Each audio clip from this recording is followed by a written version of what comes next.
What's up, y'all? Welcome to part 2 of the episode with Super Inspector's leadership team.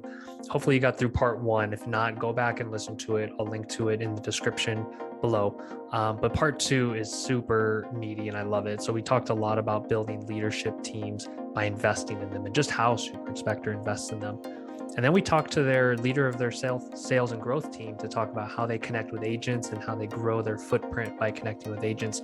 Talk a little bit about their education division. What else did we talk about? We talked about taking care of their clients over just relying on SOPs or covering their asses. Really great stuff there. Very practical advice from one of the biggest and best out there. So you'll love that part. And then more on their concierge service, just how they're doing it and how it's really helping them get ahead. So hope you enjoy the episode and we'll hear from everybody soon. Thanks. Blake, I want to hear from you on building up leaders because I just noticed even during this interview, you patiently sit back, you let everyone do their thing, and that's the sign of an amazing leader. What time is spent or what special things have you done over the years to build up some of the leaders within your company? So this goes back, I went through a program, there's a franchise out there called LMI, which is Leadership Management Institute, where, the franchise owners are business coaches, and they put together programs and classes to train executives and sales executives and so forth. So I went through one of their programs called Effective Personal Productivity, and that was back in 2005, I believe. And I developed a friendship with the owner of that franchise. His name is Joe Paul. And after that experience and through that friendship, then Angela went through his effective selling strategies or skills program. And then he invited us to be guest participants in some of his classes after that. And then we started building Super Inspector, and I didn't have much contact with him, but once we got to the point where we had our divisions were becoming defined between services, operations, and growth, and we had some leadership in place, we started talking about, okay, we've got to develop leadership skills. So I called Joe and had a meeting with him, and I said, Joe, this is what we've done. He didn't know anything about our business. And he was like, man, that's impressive what you've got going so far. I think we had about 15 people on staff at that time. And I said, well, I need to do some leadership development. And he said, great. He had moved on from LMI and developed some programs on his own. And so he put together a program called the Productive Executive. And so we all Angela and I and the three other division leaders all went through that program. And it had a pretty profound impact on everybody. And then we decided, and we were involved with IEB at the same time. I had just gotten involved with IEB. And we decided that we needed to have ongoing coaching and development for everybody in our company. So we talked to Joe and we said, what can we do just to make you a permanent member of our family here? And so we worked out an arrangement, and Joe is still with us. He's teaching our newest leaders through the Productive Executive Program.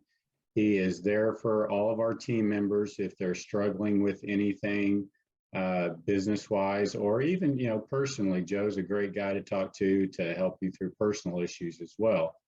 And so he's always there, and he comes to our weekly meetings. He comes to our monthly and quarterly and annual planning meetings, and he just kind of keeps everybody on track and offers suggestions, when, well, you need to consider this, or maybe we ought to do this, or a better way is that.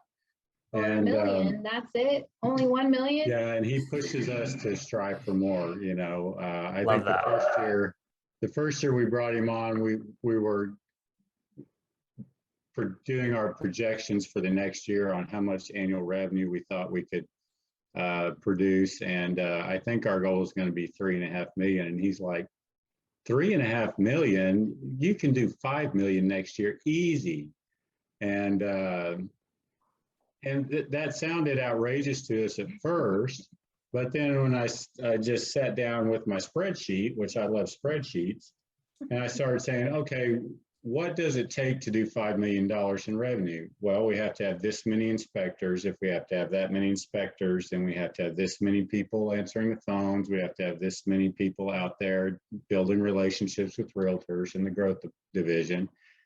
And I said, all we got to do is hire these people and get them on board. We should be able then to do 5 million people. So it became, 5 million revenue. 5 million people eventually. Yeah, that'll come later. That'll come later. 5 million revenue. And so it became doable just by, for me, if I can see it in the numbers, then, I feel like I can make it happen. And so, that's what Joe's done for us. And then IEB, when I first went to IEB, I sat through the second RGT, which is their rapid growth training. I went to the second one they ever had down in Houston in November of 2017. And, I told Angela, I said, well, maybe we ought to give this a try. I had looked at some of the other inspector coaching things out there, businesses out there, and I didn't really like the culture there. We never went to any like inspection industry conferences or conventions. We've never belonged to anything or been a part of anything. We don't know anybody in the industry. And I'd say that might be to your benefit. I think that sometimes is an advantage. Let's be honest. So we did go to one in Melbourne, Florida. It was Inspection Fuel, I think, and just the. I don't know. We were just met with a lot of arrogance by the people putting on the conference. And we did meet one person that we thought was awesome, and that was Ruben Saltzman. And we just met him at the bar one time. So if you know Ruben, he owns Structure Tech. He's just a great guy, just a solid individual. And so we became friends with Ruben. But we never went back to another conference, and we still haven't been to other than IEB. But in IEB, we found a community where we felt like our values were aligned. It wasn't all technical. It wasn't all gimmicky, salesy kind of stuff. It was really about mindset, philosophy. How do you drive yourself to be a better person? So then that makes your company better. And then how do you instill those values within your company? And so that's really had a big impact. And anytime we have somebody that we feel like we really need to do something to impact their mindset, we send them to RGT. And it just is just amazing with Dirk and Greg. We can say it all day long, but when they hear it, and you hear it in that group setting in person, the energy in the room just makes it way more impactful. In my opinion. And so our team members that we've sent to RGT just come out of that with, man, I'm going to be a better person. Man, this is what I'm going to do for personal development. I see now why you want me to do this, and I've got to be a bigger contributor, and all those things come out of that. So, IEB's had a big impact on our company as well. And one of the things that I tell people when they ask about leadership development, I always ask, well, what are you doing right now for leadership development? Well, nothing. Well, do you have a business coach? Are you a member of IEB? Well, no, I just can't afford it. And when I tell them how much we spend a month on leadership developments, which includes our coach, Joe Paul, our IEB membership, our BergFlow membership, Pivot Ready teams, and all that. I mean, we're spending over $10,000 a month on leadership development, basically. And the return on investment is just huge. So you've got to spend money on that stuff. It's not something that you can do on your own as the leader of a company. It takes a lot of people to really have an impact on your business. And it's very apparent just having met every single person on your team that I've met. And that's what I want inspectors to know, is that it doesn't just happen overnight. It takes investment, it takes time.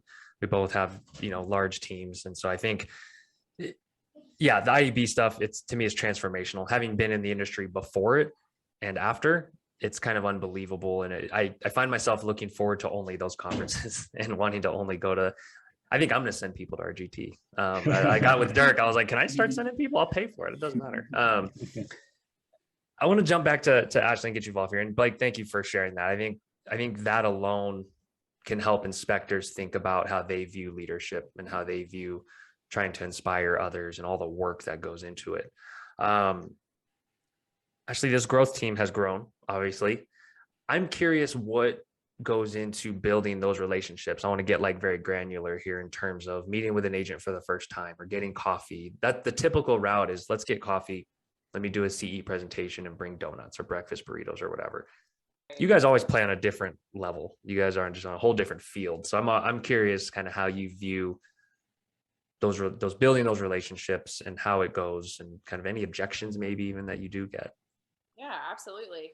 So, I think when you're looking at, sales within the real estate industry, you see a lot of let's go do a presentation. Let's go buy breakfast tacos and donuts. And I spend a couple $100 and I speak to you for a couple minutes and it's a done deal. And we did that for a minute, and what we found was that it was really ROI negative. It was a waste of time. It was a waste of money. It was, and so our kind of thought process around it was, why do we need to bring the donuts? We can just call the agent. Why do we need this middleman that costs hundreds of dollars? And so we kind of pivoted and started doing our marketing that way. And I think from talking to a lot of other companies within IEB, what I see most is that people really take a sales approach sometimes to this, and they're trying to set a meeting with these agents and they're going to oversell their company, and they're doing a company dump here where they're trying to just give everything about what we do. But the sweet spot really comes in with that relationship between that growth rep and the real estate agent. When we're setting meetings, and I train all my growth reps on this, the intention of the meeting is not to let's tell everyone why Super Inspector is the best inspection company ever. It's to make that relationship with them, find a connection, start building that trust, start building that rapport. And that's when they're going to start using you. And I always like to give this example. I have an agent who has been using us pretty much from the get-go in Austin. And for about, I think she knows now, but I think for about 3 years, she had no idea what the name of the company was that she was using. She did not care. She called my cell phone every time. Yeah. I would patch her into the office. She didn't care. And so it really is important, that trust right there. And so we're really just making those phone calls. And so if you're not trying to sell the business and you're just trying to set a meeting with this agent, those objections are going to look a little bit differently. And I was just on a call with another company in IEB last week talking about this. You're going to get asked a lot, why do you want to meet with me? Because people are not used to inspection companies calling and trying to meet with them. Right. And I always bring it back to, because you're a successful real estate agent. I'm not trying to sell my business to you. I want to meet with you, maybe take some nuggets of why you're successful. I'm trying to get to know everyone within the real estate industry, in my territory, and they love it. Successful people want to help other people be successful. And I can say this, maybe if you can't, successful agents love to talk about how successful they are too. So it's like, if you do a little ego pandering, they'll always tell you, right? They'll always tell you how great they are and how you can help them.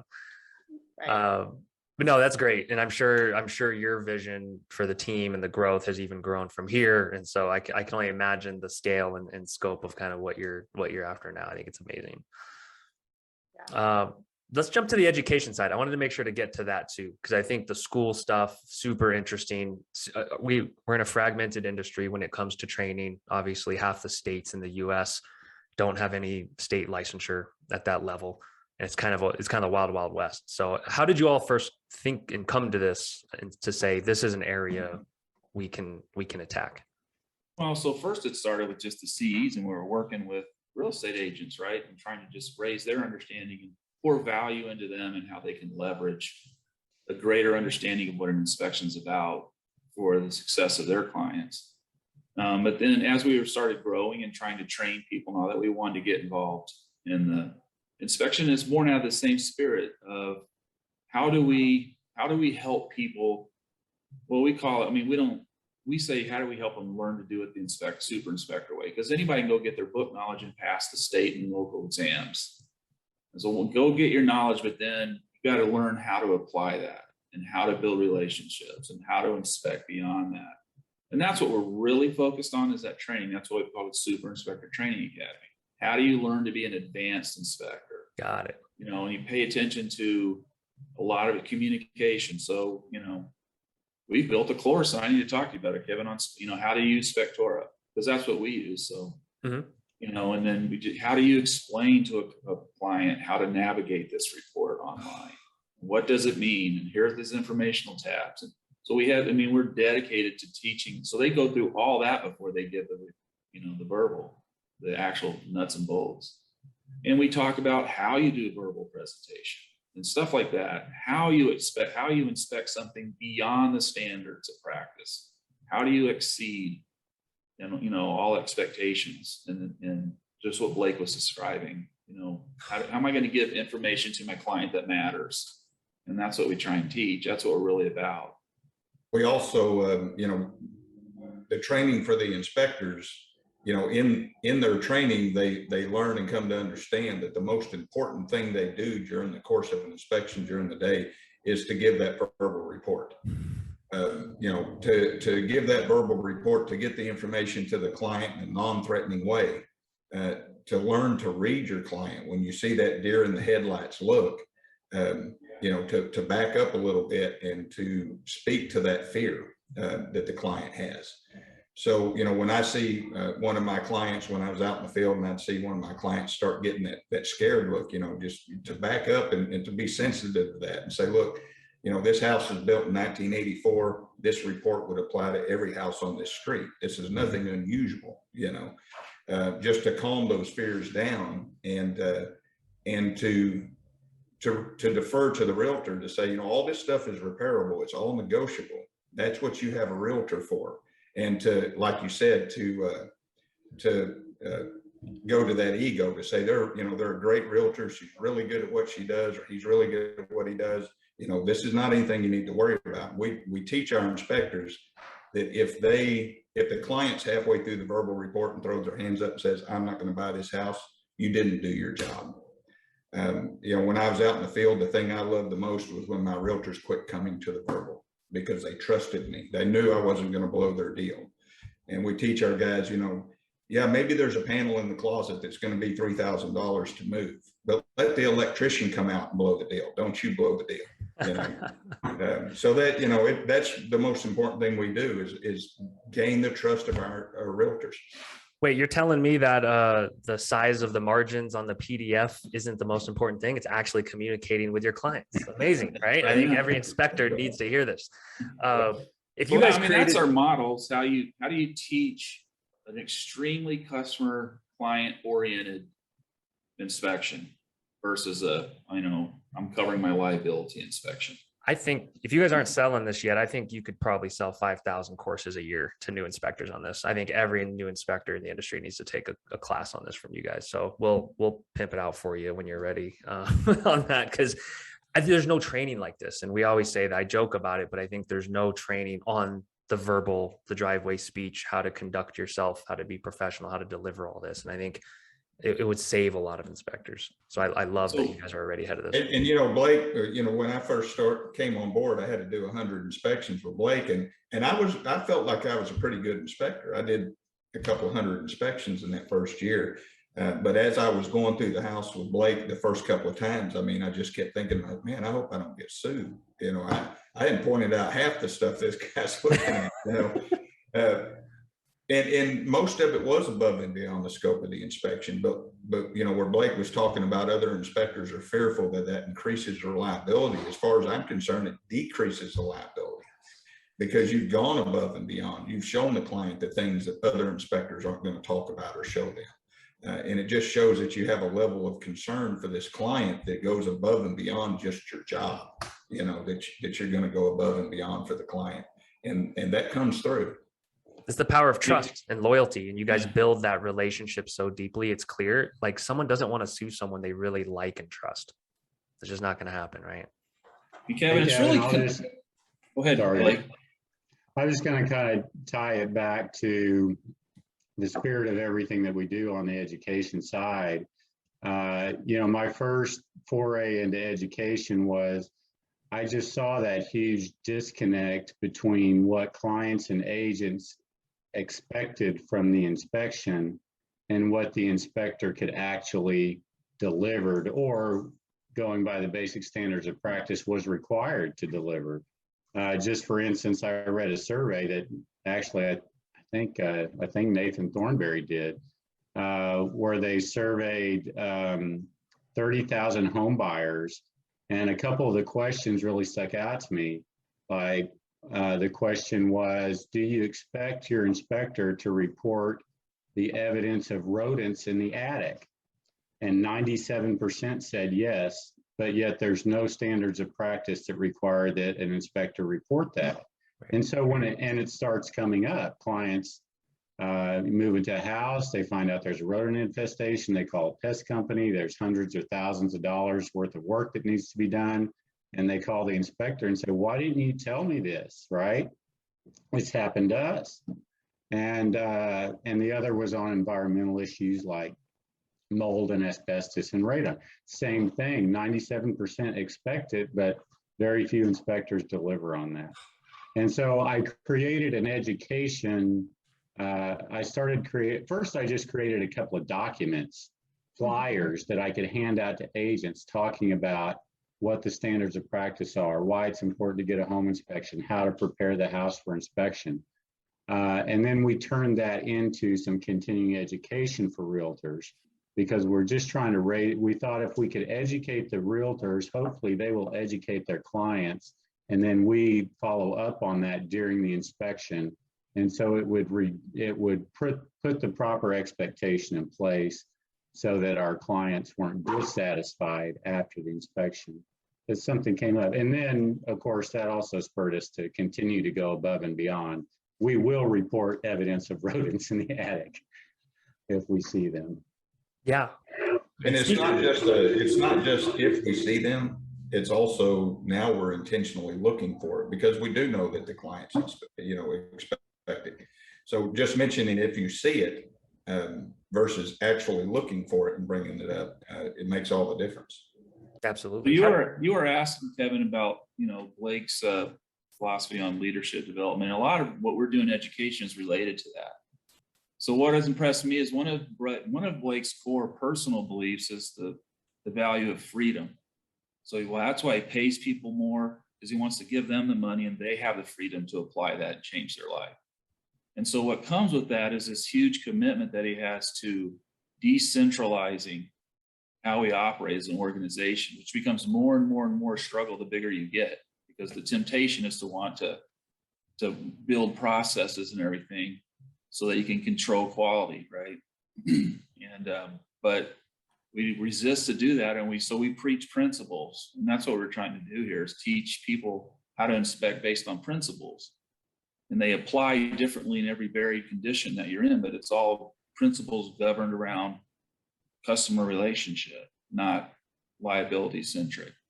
And so it all relates, and that's why you can sit back and just watch, because it's that we just huge commitment to decentralizing everything and empowering people to make the decisions. That's so it gets scary, it gets messy sometimes, but that's the commitment to training. Never. That's wonderfully worded though, Jeff, because I believe most inspectors think empowering their team is creating a bunch of Google Docs that says what to do, that says how to do it like them, as opposed to teaching principles. So I love how you worded that. Yeah, and like Blake says, and he's very right about this, if you have those processes and procedures and you have the policies in place, those things usually become a crutch and an excuse not to do a good job. Wow. You know, well, I don't have to do that. Trek says I don't have to do that. Well, yeah. I hear that every day. You follow the rules and you suck at being an inspector because you're sticking to the rules. You know, you're not taking care of your client. You're doing your minimum, you know. It's so refreshing to hear all of you say this, because it's just not what the majority of our industry thinks. They all go by the letter of the law and don't pay attention to almost reality or what the client's actually saying to them or what the agent's saying to them. And so I think this will serve a lot of people well listening to this. Yeah, well, we're very intentional about it too. I recently worked with our operations manager to pull down all of our customer concerns that we've had this year and look for commonalities in it. And one of the things that rose to the top was the rodents in the attic thing. That, you know, we didn't see it because we weren't necessarily looking for it. We don't have to look for it according to Trek, but like Blake said, if the clients expect it, 97% expecting it, and then you don't do it, you failed your clients. You missed their expectation.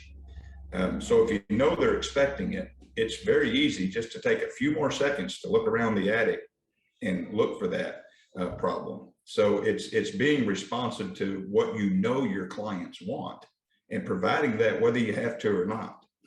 So you all just do that included? That's not like a separate pest inspection or handled by that division. You guys include that, bundle that in, or how does that work? Yeah, we expect our inspectors to, when they're in the attic, to look around and report if they see any evidence. And then we we also own a pest control business. So we do offer as an add-on service a full pest evaluation of the whole house. And we also include with our basic inspection a termite inspection with a wood destroying insect report. Got it. How a lot of smaller companies are considering spinning off a division or creating pests, creating a separate radon mitigation company. How did you all handle the typical basic response of, well, I don't want there to appear to be a conflict of interest? It's kind of like a standards of practice thing again, right? Where they worry about this thing that could be busted through with communication and transparency. How did you all kind of think about that when you created these other companies?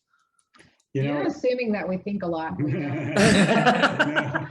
It's really strange to me that every other industry around sends a technician out to do an inspection for pests or for a plumbing problem or anything. Electrical problem, anything. And that person then gives them an estimate for repairs and will do the repair work. But inspectors are not allowed to do that. There's a conflict of interest. Well, there's that conflict is always there. So, our inspectors do not sell repairs and they don't do repairs. So those are all done by other people within our company. And so we keep the inspector separate from that. They will report defects, but they don't then call our pest company and say, hey, I found termites over here. You need to call this person and let's try to sell this and I get a commission. So that doesn't happen. The inspector reports it. If the client, then our concierge will contact them and say, is there anything we can help you with? And they say, yeah, the house has termites. Great. Our pest company can give you an estimate and go out and do that. So we try to be very respectful of that line and keep our inspectors out of that so that there's no appearance of impropriety, I guess. We don't, maybe since we started concierge, I've had one agent ask about it. It's really not something that people have complained or brought up to us multiple times. It's not an objection that I even consider on a daily basis. And we even have had clients say, you have access to my inspection report, right? Great, I want everything fixed. And we just go and we get all, okay, the electrician's coming this day, the plumber's coming this day. They'll give you the plumber will send us the estimate. We'll tell them how much it's going to be, and then we'll bundle it all together. And this is how much it'll be to get everything fixed. So it's actually kind of the opposite. They like that we are available to be that resource for them. And we even do cost estimates, like our handyman and renovations division does it, and they guarantee the prices. So if they want them to fix it, then they can. So we actually have only ever had that come up once or twice where people have thought it was shady. So it's actually been a benefit rather than a negative. People don't care. We offer repair cost estimates as a add-on service to the inspection. So if somebody orders an inspection, they can choose to get repair cost estimates with the inspection, and we charge for that. But the inspector doesn't do it. Our handyman and renovation company produces and provides those estimates. But I will say the person who does the estimates, she is a licensed home inspector. She doesn't do any inspections for super inspectors. She actually used to, but we moved her over to the handyman and renovation side. So a lot of people on that side are licensed home inspectors, and that does help a lot because they know what they're looking at. Yeah. And we're trying to add value to the client, right? Extreme ways. So they concierge, Dilton talked about, they handle, when people are in their option period, they're handled differently than when they actually assume ownership of the home. So we're not trying to monetize every single thing in the option period. We'll just help you. We'll just help. So it helps separate that unbiasedness, like our inspectors found this. We're just helping you find the solution. We don't worry about monetizing it. But then it just does, you're looking to build long-term relationships. So who are they going to call when they move into the house and find 5 more things they want fixed? Because you just helped them in those 30 days. I love how practical you all are, first of all, because for one, I think every other industry in the world works this way. And two, people need to quit feeling bad about providing value, even if it is within your company. And so say if Spectora had a call center and an inspector said, hey, do you guys have call center integrations? Say, yeah, we have one. We happen to own it, but you can check out these other options, see if we're the best, compare it, do whatever. And so I love how you all just almost unapologetically say, we're going to add value and communicate. Simple. I want to respect everyone's time here. Can we go for another 10 minutes? Has everyone got another 10 minutes? Okay, good. We can break this up into 2 parts. I think this will be good. Jeff, did you have something to follow up on that? No, I'm good. Okay. Well, what excites you all? I want to hear from you all. I've been asking the questions. What's something I didn't ask that one of you wanted to get out there, or something going on in the industry, anything that we could just bounce or riff on? Well, I'm kind of excited that, okay, well, first I'll back up. I am probably the one that, Blake is the visionary, and I feel like maybe more of the integrator. And so when he has all these big grand ideas, my first thought typically is, no. But you see the list of things that need to be done. Yeah, how are we going to do all this? Yeah, like, and so I don't know if it was a couple years ago we were talking about opening in Houston and possibly Oklahoma City, and my first thought is Oklahoma City because it's closer, and to where we are here in Denton, it's only a couple hours. Houston's 5 hours. But we just booked our first inspection in Oklahoma City. We're opening in Oklahoma City, and it's actually kind of fun and exciting because that's her home state. So I grew up in Oklahoma. Blake grew up in Oklahoma. That's so amazing. we're going to be in our home state. So that's kind of exciting to me. That's awesome. Congrats on that. I think that alone, I think just announcing that and putting that out there, will yield great things for you. Thank you. Yeah, for me, the most exciting thing is just the innovation. We want to be innovative, in the technology we use, in our approach to customer service, and the way that we do inspections. So it's fun being on the front lines of changing an industry, and that's really what we're doing. But the thing that's exciting for me is we read a book called The Infinite Game, and if you look at it from that perspective, and in that book it says that the reward is to be able to come back and play the game tomorrow. So when you have that mind shift that, okay, what can I do to ensure that we play this game again tomorrow? And you approach business from that perspective, it's game changing, and it will change the industry given time, because the industry will have no choice but to change if they want to compete. So to go in and set the standards, the new standards of what this business looks like is really exciting.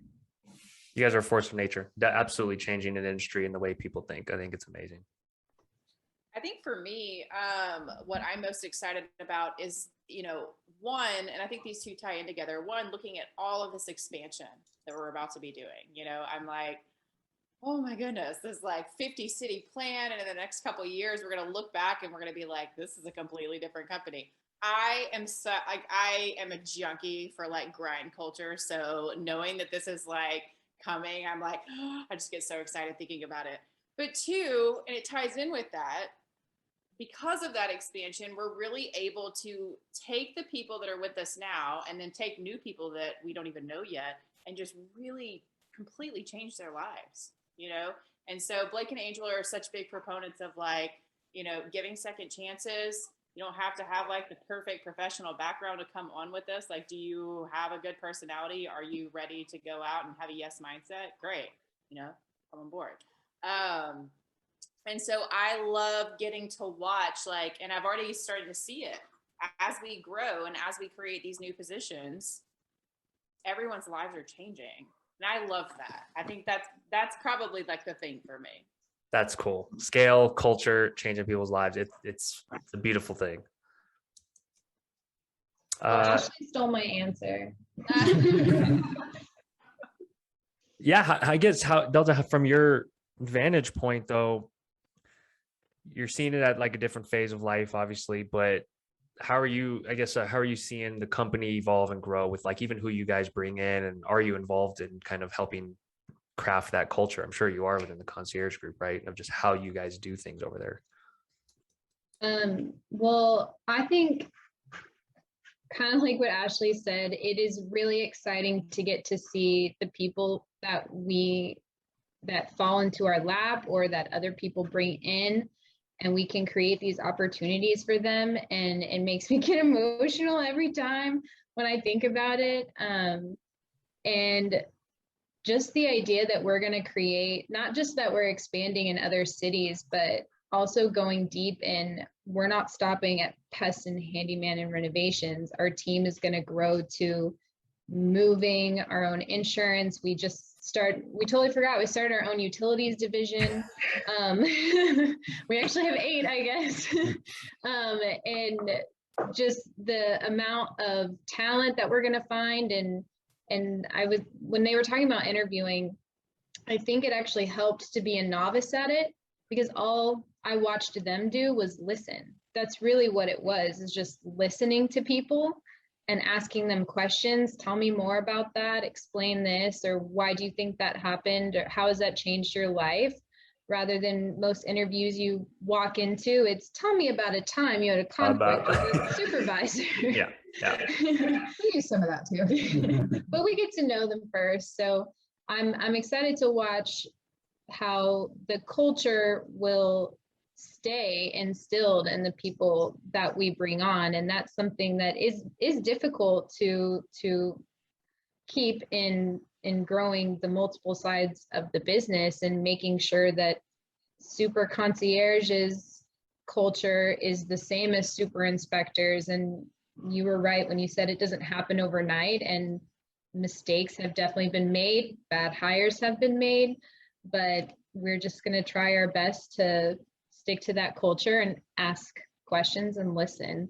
I hope that answered the question. 100%. It gets exponentially harder, right? When each of you maybe don't have direct contact with everybody underneath you, or kind of that reports to you, and that gets scary, right? Where you're like, are there bad apples kind of just festering in there and kind of creating poor culture? But yeah, 100%. Jeff, I'll go to you, and then I'll finish with Angela and Blake.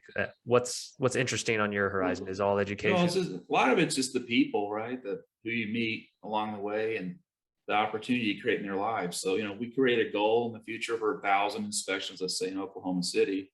Well, it's not just 1,000 inspections that equals not so much number of dollars. It's an inspector's doing that job. There's somebody in Oklahoma City that's not a part of super inspector right now.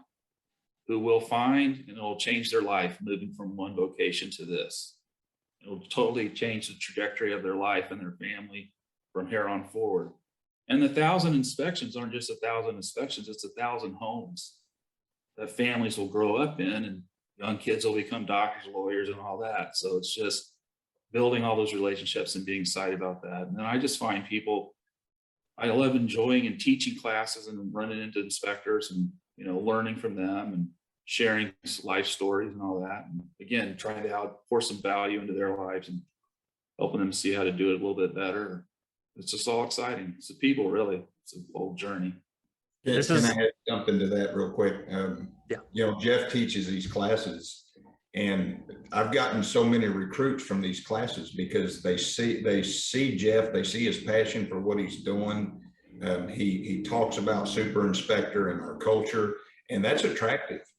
We've hired people that have gone through Jeff's class. So just to get out there and project this culture and this and just this excitement about the company that you're working for is attractive to other people. I think it's taken 78 episodes or however many we're on, but Jeff, like, I just felt the makings of tears, like starting to feel like my eyes water over that. And I was like, oh my God, I'm about to cry on here. Between this one and Jeff, I'm surprised tears have not fallen yet. Hey, I'm an old Marine, and I tear up sometimes too, just talking about what we're doing. I mean, it does become part of who you are. It's a very emotional thing. It's like watching your own kid grow up and getting better, you know. And taking bets. That's the beauty of mission and vision and purpose and all these things that most inspectors think are fluffy, right? They want to look at the scoreboard. And I think we only mentioned money once or twice, or numbers or metrics. Like, that's all a byproduct, right? That's kind of the cliche saying, is that all just kind of happens, and the scoreboard just, you know, goes up on its own when we're talking about all these other things that I think are what life and business is about, right? How do you all stay connected as a team? That's kind of one of my final questions. And Blake and Angela, I'll let you guys finish it out. Because you're spread out, right? You're distributed among many cities, soon to be more cities.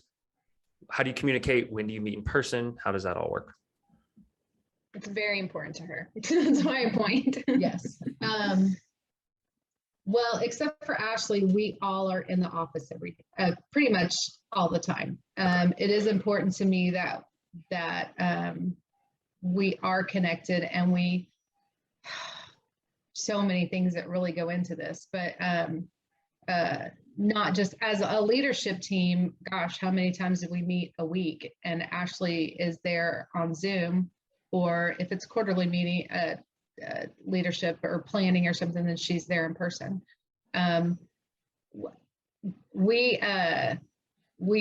We call them kind of like family days or family activities too, but we make sure that, like, for here, it is getting much harder.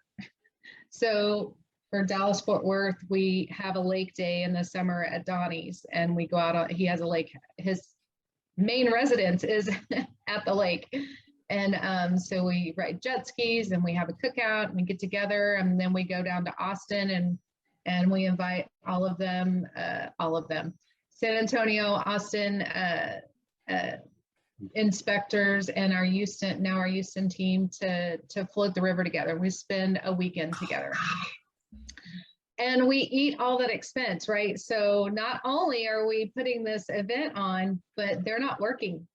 So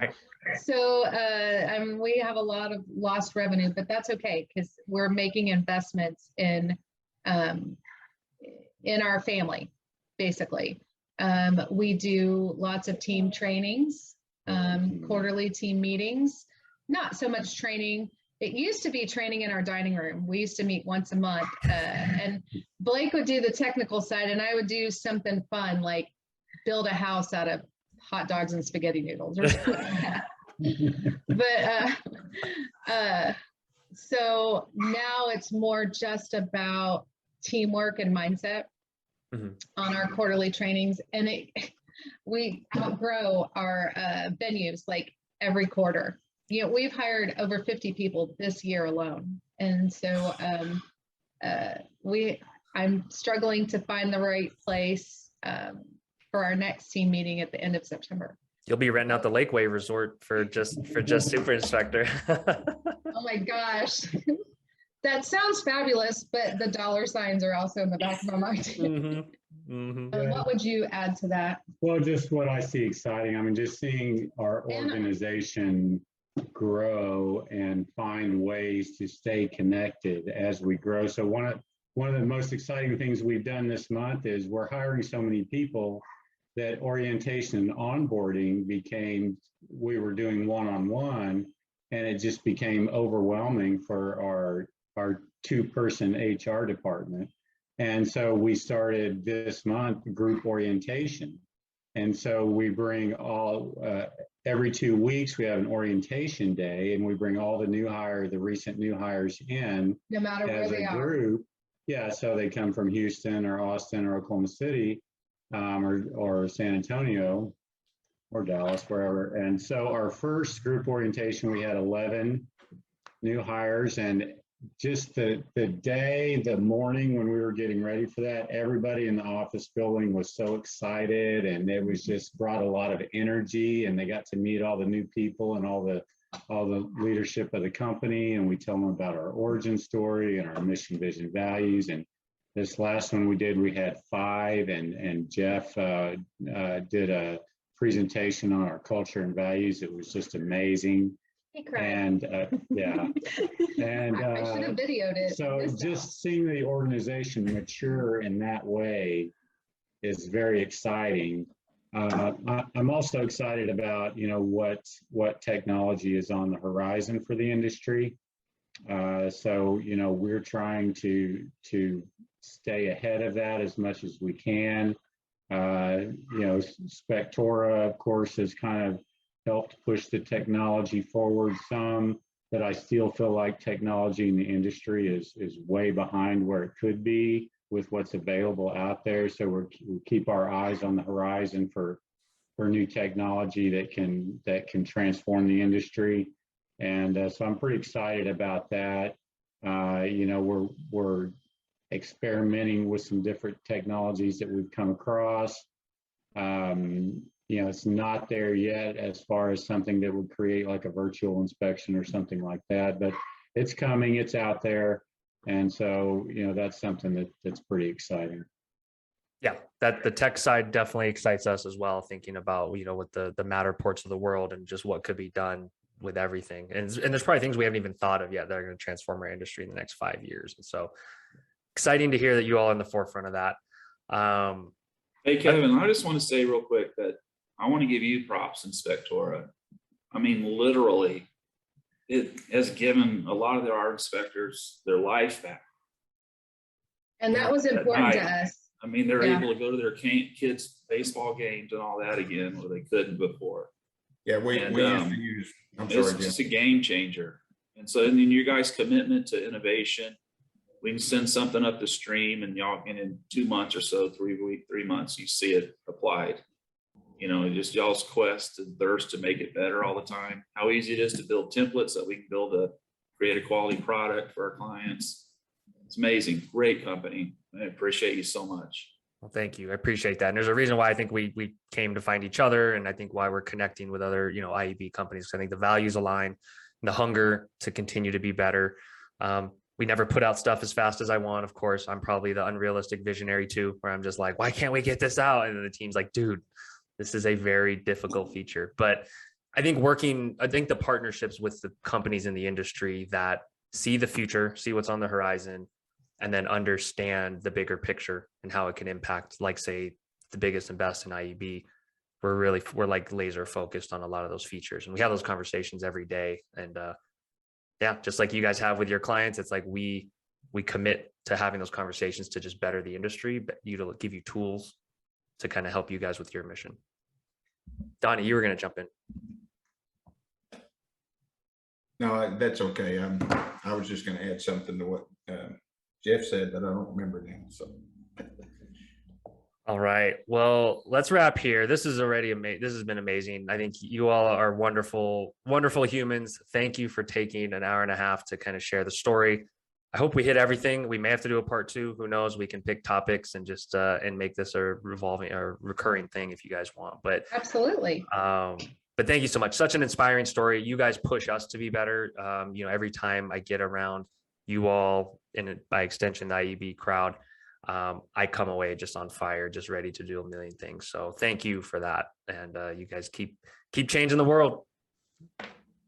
Thank you, We will Kevin. try. Thank you, Kevin. All right. Thanks, everybody.